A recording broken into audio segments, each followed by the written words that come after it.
Two of the greatest footballers to ever step onto a pitch just walked off the World Cup stage for the last time, and neither of them wanted it to end this way. This week, in the space of about 24 hours, we watched Cristiano Ronaldo break down in tears in Texas, and we watched Neymar collapse to the grass in New Jersey.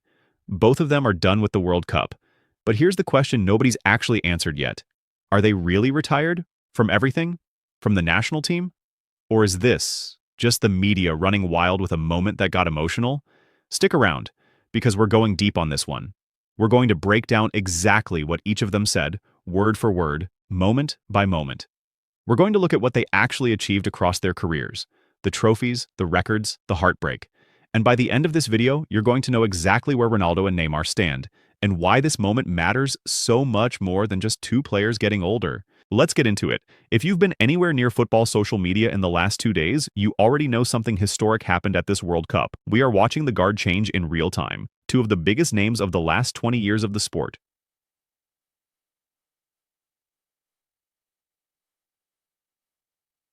Gone from the international stage. Seemingly overnight. But here's the thing about moments like this. They get messy. Headlines get written in the heat of the emotion. Quotes get taken out of context. And within hours, half the internet is saying, Ronaldo just retired. And the other half is saying, no, he didn't. Calm down. So today we're cutting through all of that noise. We're talking about Cristiano Ronaldo's final World Cup with Portugal, ending in a heartbreaking round of 16 loss to Spain. And we're talking about Neymar's final World Cup with Brazil, ending in an even more shocking round of 16 exit against Norway. Two legends, two losses, 48 hours apart, on opposite ends of this tournament's map. If you're new here, hit that subscribe button right now, because we're covering every twist and turn of this World Cup all the way to the final on July 19th, and you do not want to miss what's coming next. Let's start with Cristiano. Portugal went into their round of 16 clash against Spain with everything on the line, and it turned into one of those classic agonizing knockout football moments. The game stayed level deep into the second half, and then, in stoppage time, Spain's Mikel Merino found the breakthrough. 1 goal. That was it. Portugal were out, 1-0. Now here's where it gets emotional. Before that match even kicked off, Ronaldo had already told the world this was going to be his last World Cup. Standing in a press conference the day before the game, he said it plainly.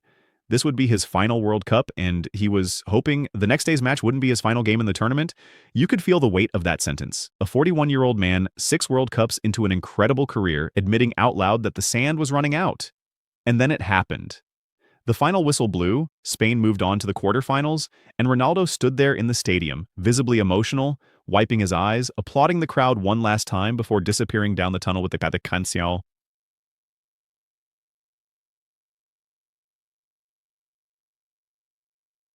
Still in his hand. Here's the number that's going to define how people remember this moment. Ronaldo finishes his World Cup career with 27 appearances, the second most all-time, only behind Lionel Messi. He scored across a record 6 different tournaments: 2006, 2010, 2014, 2018, 2022, and now 2026.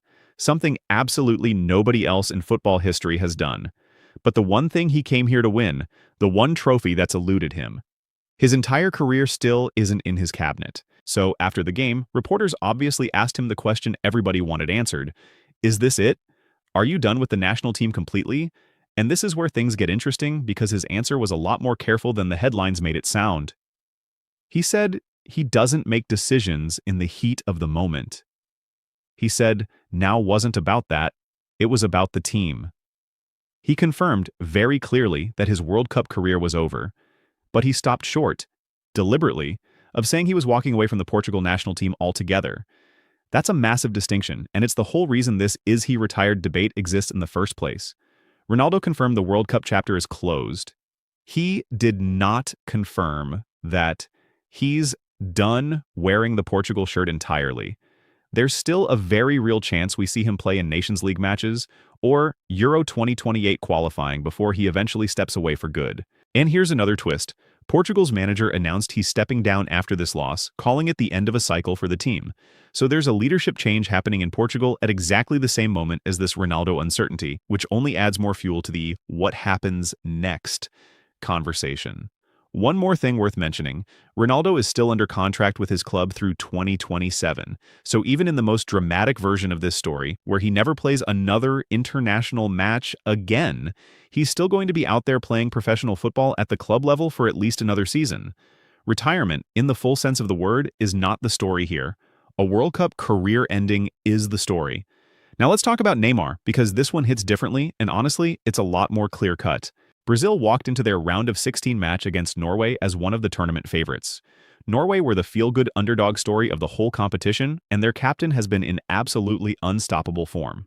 That matchup lived up to every bit of the hype, and then some, because Norway walked away with a stunning 2-1 win, powered by a 2-goal performance from their captain that instantly became one of the signature moments of this entire World Cup. For Brazil, it was their earliest World Cup exit since 1990. Let that sink in for a second. One of the most historically dominant nations in the history of this tournament, knocked out in the round of 16, on home soil in North America, in front of a stadium full of fans who came expecting a deep run. Neymar's story inside that match is almost a movie of its own. He'd been dealing with a stubborn calf injury heading into the tournament, and it genuinely wasn't clear he'd even make the squad. He ended up appearing in only 2 of Brazil's 5 matches, and against Norway, he came on as a second-half substitute with the score still level. Norway's captain then scored twice to put the game away. And then, in the dying moments of stoppage time, Neymar converted a penalty to pull one back. A consolation goal. Too little, far too late. That penalty was actually a landmark moment in its own right. It made Neymar Brazil's all-time leading goal scorer for the men's national team, moving him past the legendary tally set decades earlier. But it also happened to be the very last kick of his international career.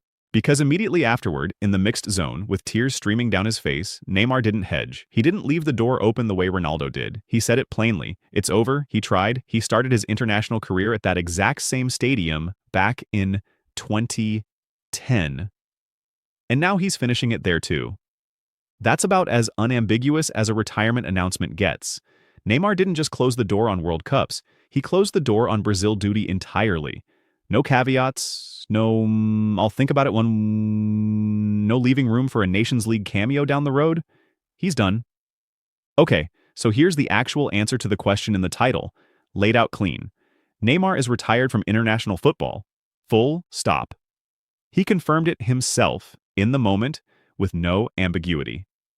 His Brazil career, from that 2010 debut to this final penalty, is officially closed. Ronaldo is retired from World Cups specifically. That part is confirmed, locked in, no debate. But his broader Portugal national team future is still technically open. He has not ruled out playing in other competitions before he eventually calls it quits for good. Now, why does this distinction actually matter? Because it changes how each of these legacies gets remembered starting today. Neymar's story with Brazil has a clean, defined ending. The tears, the record-breaking goal, the walk off the pitch, at the exact stadium where it all began. That's the kind of symmetry documentary filmmakers dream about. Ronaldo's story is messier, and honestly, that might be more fitting for a career that's been defined by relentlessness. He's not the type to walk away quietly. Even at 41, even after 6 World Cups without a trophy, there's still a version of this story where he laces up the boots one more time in a Portugal shirt before he's truly finished. Deep analysis. The trophies, the records, the legacy. Let's talk about what these two men actually built over their careers, because this is where the real conversation about their greatness lives. Start with Ronaldo. Across his international career, he became Portugal's all-time leading scorer and most capped player by an enormous margin. He led Portugal to their first ever major trophy, the European Championship, back in 2016, and he's been open about the fact that he personally values that title on the same level as a World Cup. He added 2 Nations League titles on top of that. At the club level, across Manchester United, Real Madrid, and beyond, he's collected Champions League titles, domestic league titles in multiple countries, and a mountain of individual Ballon d'Or awards. But the World Cup, the one trophy every kid dreams about lifting, never came. His best run was all the way back in 2006, his very first tournament, when Portugal reached the semifinals before falling to France. Every tournament after that ended earlier than the last one felt like it should. Round of 16 exits, quarterfinal exits, and now, in his final chapter, another round of 16 exit. It's the one blank space on an otherwise complete resume. Think about what it actually takes to score in 6 separate World Cup tournaments, spread across 2 full decades. Rules change, teammates change, entire generations of opponents rise and fall around you, and yet Ronaldo kept adjusting, kept training, kept finding a way onto the scoresheet even in his 40s, playing against defenders half his age. That's not just talent. That's an obsessive, almost unnatural level of discipline that very few athletes in any sport have ever matched. Now, Neymar. His international career includes an Olympic gold medal, a Copa America title, and a spot as Brazil's all-time leading goal scorer for the men's national team, a record that had stood for decades before he broke it with that final penalty against Norway. At the club level, he's a Champions League winner and one of the most electric, unpredictable attacking players of his generation. Someone who redefined what flair and creativity could look like on the biggest stages in the sport. But just like Ronaldo, the World Cup stayed just out of reach. His closest brush with glory came in 2014, on home soil, when an injury ruled him out of Brazil's catastrophic semifinal collapse. He never got that close again. And now, at 34, with his body finally giving out on him at the international level, that chapter is closed for good. What makes Neymar's case so bittersweet is the sheer amount of promise everyone saw in him from the very beginning. He arrived on the international scene as a teenager already compared to Brazil's greatest forwards, carrying a nation's expectations before he'd even turned 20. For a decade and a half, he was the most watched, most scrutinized player to wear the yellow shirt. Injuries chipped away at his prime years more than fans ever wanted to admit. That he still became Brazil's all-time leading scorer despite all of that tells you everything about the level he operated at when healthy. Now, Ronaldo and Neymar aren't the only legends who walked off a World Cup pitch for the last time this tournament, and it's worth zooming out for a second to see the bigger picture of what's happening across the sport right now. Mexico's veteran goalkeeper, one of the most beloved figures in his country's football history, played his final minutes for his national team in this tournament at 40 years old, kissing the goalpost and bowing to the fans before walking off for good. He said afterward that he gave it everything and was leaving in peace, proud of everything he experienced. Germany's legendary goalkeeper, also 40, had actually come out of international retirement just to be part of this tournament one more time, in part to help guide the next generation of players through the pressure of a World Cup. And a veteran winger from Algeria, a 5-time league champion in England and one of the most respected African players of his generation, announced his own international retirement earlier in the tournament, saying plainly that it's time for the new generation to take over. Put all of that together, and this World Cup isn't just the end of the road for 2 attacking superstars, it's a full-scale changing of the guard across multiple national teams at the exact same time. Rarely does a single tournament close out this many legendary careers within the span of just a few weeks. Here's the bigger picture, though, and this is the part that I think gets lost in all the retirement talk. Ronaldo and Neymar were never really competing with each other for World Cup glory in the way people sometimes frame it. They were both chasing the same ghost. Specific, brutal randomness of a single elimination tournament that doesn't care how good you are on any given Tuesday. Some of the greatest players ever to live, and we're talking generational, all-time, top 5 in history type talents, simply never got the stars to align in a World Cup knockout round. That's not a knock on their greatness. If anything, it's proof of how cruel and how random this tournament can be, even for the very best to ever do it. Let's zoom out for a second, because this isn't just about 2 individual careers ending. It's about 2 entire national programs entering a new era at the exact same time. For Brazil, the message from inside the camp has been consistent. Their captain has publicly asked fans to be patient with the next generation and to support them from the very beginning of this transition. Their manager has echoed that same sentiment, talking about continuing to build with new ideas rather than trying to replace Neymar with a carbon copy. Brazil's federation extended that manager's contract all the way through the next World Cup cycle, which tells you they're planning for a multi-year rebuild, not a quick fix. For Portugal, the picture is a little murkier because of the coaching change happening at the same time as the Ronaldo uncertainty. Losing your captain's World Cup availability and your manager in the same 24-hour window is about as significant a reset as a national program can go through. Whether Ronaldo sticks around for Nations League football or Euro qualifying will shape how gradual or abrupt that transition actually feels. Both of these programs are walking into the next four-year cycle without the singular superstar who's defined them for the better part of 2 decades.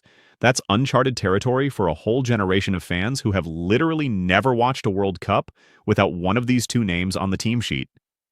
All right, let's get into some bold predictions, because that's what you're really here for.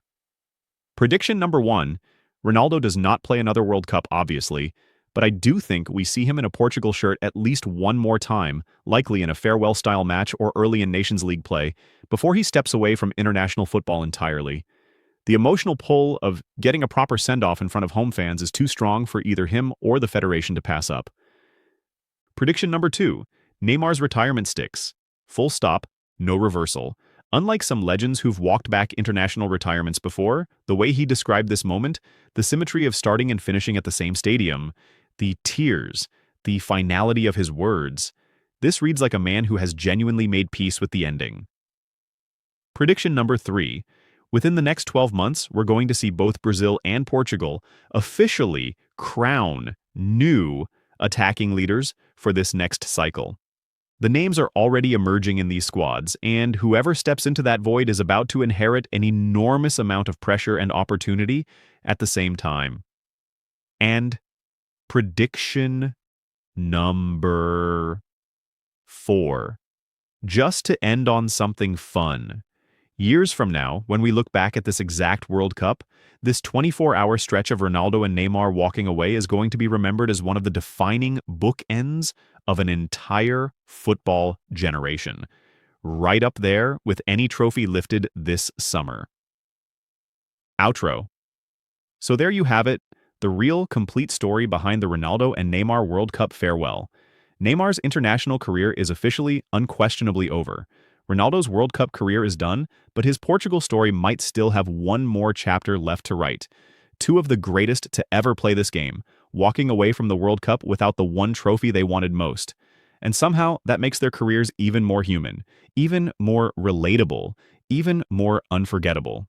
Years from now, when kids who weren't even born yet ask what made Ronaldo and Neymar so special, the answer is never going to start with a World Cup trophy count. It's going to start with the free kicks that seem to defy physics, the step-overs that broke ankles, the sheer number of nights they turned an ordinary football match into appointment viewing for an entire generation of fans across every continent. Trophies fade into stat sheets. Moments like the ones these two produced stick with people for life.